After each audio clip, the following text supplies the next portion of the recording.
Hello, I'm in a 2005 Infiniti FX35, and today I'm going to show you how to add power steering fluid. So first you open the hood, then we'll go to the passenger side and you should see this reservoir.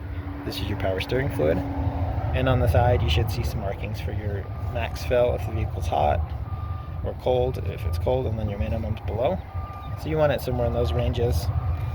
And double check your owner's manual, good online source for the best liquid for your particular make and model.